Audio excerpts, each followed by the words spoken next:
Assalamualaikum warahmatullahi wabarakatuh. Saya Azhara Madila dari kelas 44 Manajemen akan menjelaskan tentang faktor pendorong perubahan organisasi. Faktor pendorong perubahan organisasi.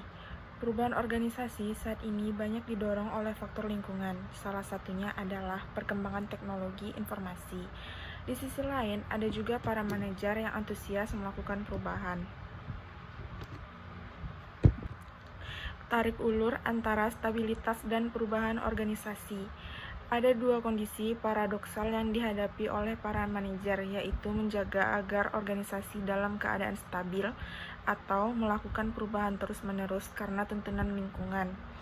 Menghadapi dilema tersebut, manajer diharuskan untuk menstabilkan kondisi organisasi yang tidak stabil dan pada saat bersamaan membuat organisasi lebih dinamis ketika semuanya serba kaku atau rigid.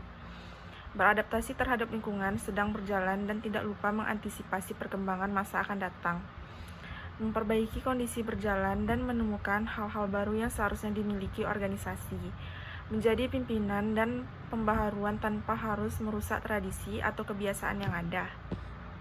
Metafora organisasi menganalogikakan organisasi dengan benda atau objek lain seolah-olah organisasi tersebut mempunyai karakter, sifat, dan perilaku seperti benda atau objek dimaksud. 8 metafora organisasi. Organisasi dipandang sebagai mesin. Organisasi dipandang sebagai organisme hidup. Organisasi dipandang sebagai pusat berpikir atau otak. Organisasi dipandang sebagai budaya. Organisasi dipandang sebagai arena politik. Organisasi dipandang sebagai alat pengendali psikis. Organisasi dipandang sebagai tempat perubahan dan alat transformasi. Organisasi dipandang sebagai alat dominasi. Mengapa organisasi berubah? Adanya perbedaan kepentingan sehingga tarik ulur antara pihak-pihak di dalam sebuah organisasi. Adanya alasan ekonomi, keberlangsungan hidup sebuah organisasi atau perusahaan sangat bergantung pada kepuasan para pemegang saham atau pemilik organisasi terhadap kinerja organisasi. Adanya alasan sebagai pembelajaran organisasi, adanya perbaikan kinerja organisasi untuk memenuhi alasan ekonomi. Dalam perubahan organisasi, ada kondisi paradoks di mana perubahan demi perubahan dilakukan para manajer berujung pada stabilitas organisasi. Berdasarkan alasan ini, ada 3 fokus dalam perubahan organisasi. 1. Tekanan lingkungan eksternal yang mendorong perubahan organisasi. Keengganan manajer untuk melakukan perubahan. Yang ketiga, tekanan dari dalam organisasi yang menyebabkan organisasi harus berubah. Tekanan dari lingkungan eksternal.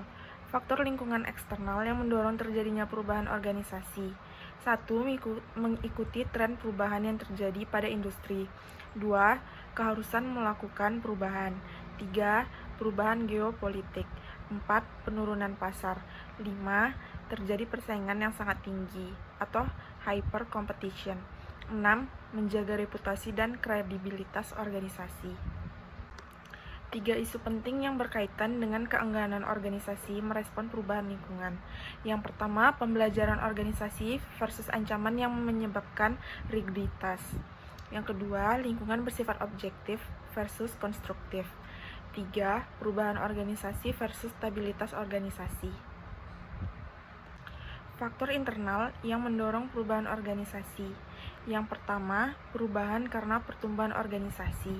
Yang kedua, integrasi dan kolaborasi. 3. Membangun identitas baru. Keempat, kehadiran pimpinan baru. Terdapat beberapa teori tentang tipologi perubahan organisasi. Tipologi perubahan organisasi dapat dirangkum menjadi 2, yaitu yang pertama, planet change versus emergent change. Yang kedua, first order versus second order change. Sekian dari saya penjelasan tentang faktor pendorong perubahan dalam organisasi. Dimaafkan apabila ada kekurangan. Sekian dari saya. Assalamualaikum warahmatullahi wabarakatuh.